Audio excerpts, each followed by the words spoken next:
काल चक्र कितना एक्टिव है, मास डिस्ट्रक्शन का काल चक्र कितना एक्टिव है। अब विश्व में भी देखो कि इजराइल और हमास का युद्ध थोड़ा कम पड़ जाता है तो इधर अफगानिस्तान पाकिस्तान का चालू हो जाता है, वो थोड़ा कम पड़ जाता है तो रशिया यूक्रेन का बढ़ जाता है ना। कोई नया फ्रंट खुल रहा है तो अमेरिका अभी मतलब ट्रंप ने भी अभी वेनेजुएला के साथ भी मतलब बात बिगाड़ दी है। देखो वो वहाँ के जो उनके विरोधी थी उसको ही शांति का नोबेल परीक्षा दिला दिया। तो एक गेम है, वहाँ पे सरकार भी उठला सकते हैं उनका ये CIA और ये सब एजेंट। तो मतलब कुछ ना कुछ चलता ही रहता है। अभी वो प्रोसेस में वेनेजुएला भी जल गया तो अमेरिका को भी इसकी आग लगने वाली। चाहे कोई भी राष्ट्र कुछ भी कर ले, उसको थल वॉर के पैरामीटर्स में आना ही पड़ेगा। भारत भी चाहे कितना बचाव कर ले, ठीक है ना, बाद में अंतिम यहाँ महायुद्ध का अंतिम जो फेज़ है उसमें भारत की एंट्री होने ही वाली है। भारत पाकिस्तान या चाइना का फिक्स ही है, सब स्क्रिप्ट लिखा जा चुका है, उसी प्रकार हो रहा है और उसी दुनिया में सब देश जा रहे हैं। मैंने इसीलिए सबको बताया कि 2027 अंत तक तो विश्व के सभी देश तैयारी कर रहे हैं। सभी जो गुट बन गए वो भी तैयारी कर रहे हैं। अमेरिका, नाटो सब तैयारी कर रहे हैं। अमेरिका खुद अभी अणु परीक्षण करने जा रहा है। उसने यहाँ तक बोल दिया प्रेसिडेंट ट्रंप ने कि चाइना भी कर रहा है, पाकिस्तान भी कर रहा है, उत्तर कोरिया भी कर रहा है और रसिया, ये सब छुप के कर रहे हैं। कहीं ऐसे उनके परमाणु टेस्ट के कारण कई जगह भूकंप आते हैं। तो बीच में रसिया के पास भी आ गया बड़ा भूकंप और बहुत पानी आ गया। तो ये भूकंप आना, उसका एक पीछे का रीज़न अणु परीक्षण भी होते हैं, ठीक है। और ज्योतिष लोग ग्रहों को देखते रहते हैं, तो ये अनप्रिडिक्टेबल है, इसकी हम आगाही भी नहीं कर सकते। लेकिन ऐसा कुछ ना कुछ, अब देखो पाकिस्तान ने किया तो अभी भारत भी अणु परीक्षण करेगा। भारत अपनी मिलिट्री एक्सरसाइज कर रहा है, ठीक है। कल ही समाचार में पता कि जनवरी तक चलने वाली है वो। चाइना और ये सब डायरेक्शन में भी करने वाले हैं। तो मतलब क्यों कर रहे हैं इतना, मतलब ये जो भी मिलिट्री एक्सरसाइज करते हैं उसमें भी लाखों करोड़ों का खर्चा होता है। तो कोई राष्ट्र, भारत जैसा राष्ट्र बिन जरूरी खर्चा नहीं करता। सामने भारत सरकार को भी मालूम है, हमारे संरक्षण प्रधान ने भी बोल दिया है, वो तो बहुत सजे हुए इंसान हैं, तो उन्होंने भी बोल दिया है कि हमको युद्ध के लिए तैयार रहना पड़ेगा। तो फिर हम जो भी सुनते हैं उसमें से हमको सब मतलब बातें ध्यान में रख के हमारा जीवन को उसी तरह से तैयार रखना पड़ेगा। सब बातें समझे, समाचार पढ़े, एक्सीडेंट हो रहे तो कितने हो रहे, एक ही प्रकार के कितने हो रहे हैं। हवाई जब बस के हो रहे तो बस के, आप उसके लिए साइकिल ही चलती रहते, 4-5 नहीं 3 दिन हुआ, एक एक्सीडेंट वापस आ गया। जल में लोग डूब के मर रहे हैं, एक ही प्रकार की फ्रीक्वेंसी।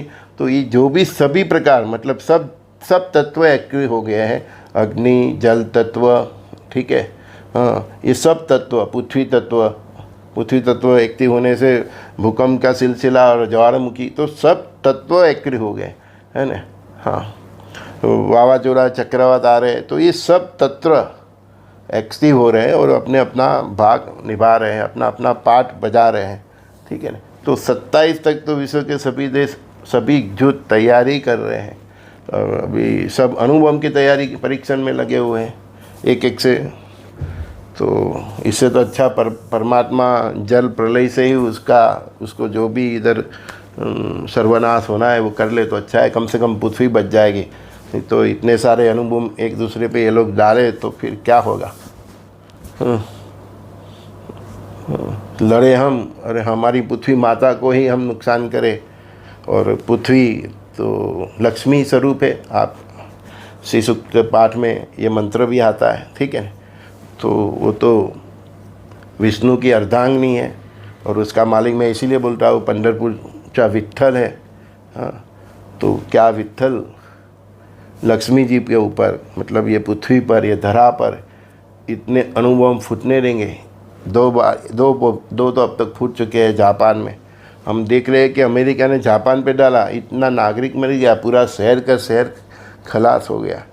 लेकिन जो ज़मीन है वो तो पृथ्वी माता का शरीर की एक सपाटी है ना। तो माता को कितनी अग्निदाह हुई होगी ये कोई नहीं सोचता है। वो लोग तो नहीं सोचेंगे क्योंकि उनका तो ये सब्जेक्ट ही नहीं है पश्चिम जगत का और ये मिडल ईस्ट ये सब का, ठीक है ना।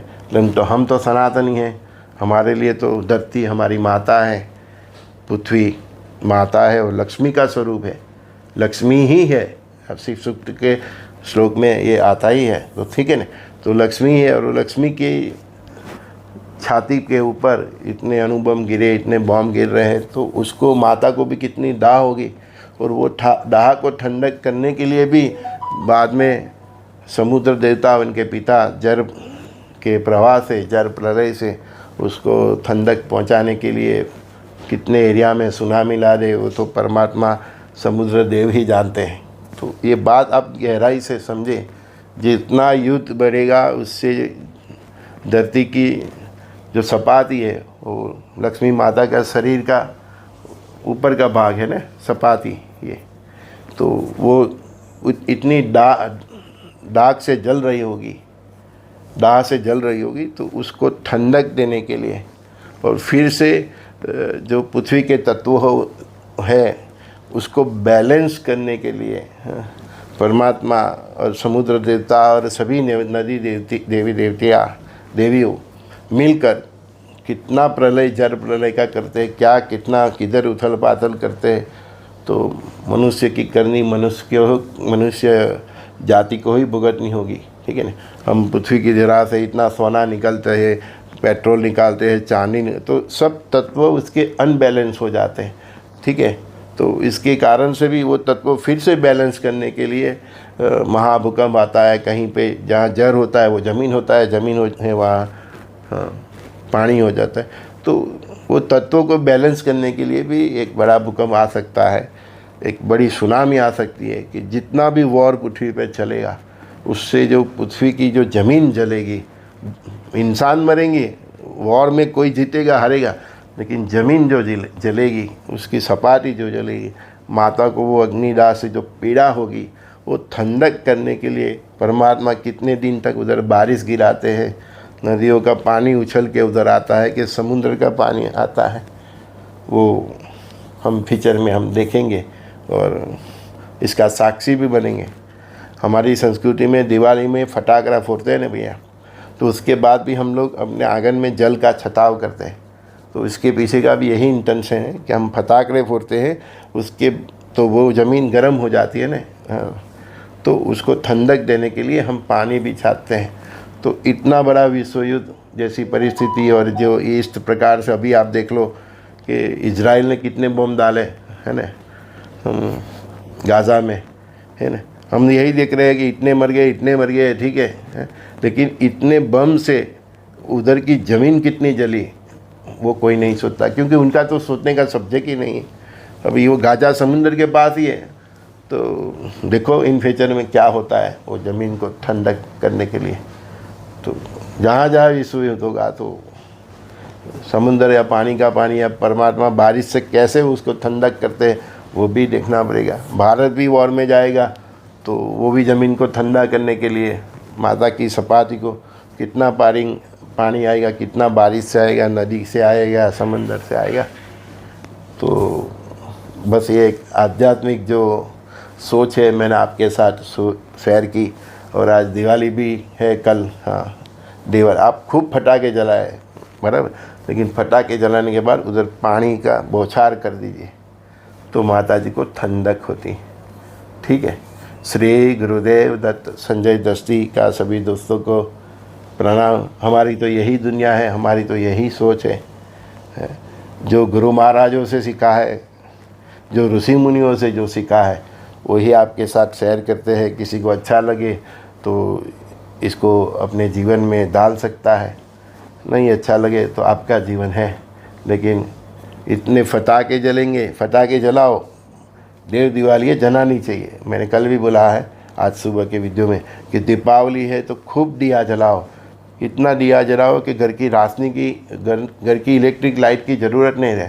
और फिर लाइट बंद करके आधा घंटा वो डिपो के उजास में रहो, ठीक है ना। तो उसको ही दिवाली बोलती है। और उसका वो करने से आपकी तरक्की भी बहुत होगी, धन धान्य समुद्री आरोग्य आयुष्य बहुत कुछ प्राप्त होगा। दिवाली में खूब दिए जलाएं, पटाखे भी जलाएं, लेकिन जो बहुत शोर करते हैं ऐसे मत जलाएं। हम बमों से दूर रहें, आकाशबाजी कीजिए, ये कीजिए, है ना, और आकाश रोशन रोशन हो जाए ऐसा कीजिए। लेकिन पटाखे जलाने के बाद भी उधर पानी डालना चाहिए, जिससे वो माता की जो उसके ऊपर का जो सपाटी है वो जो गर्म हो जाती है, धास जाती है, उसको ठंडक मिले।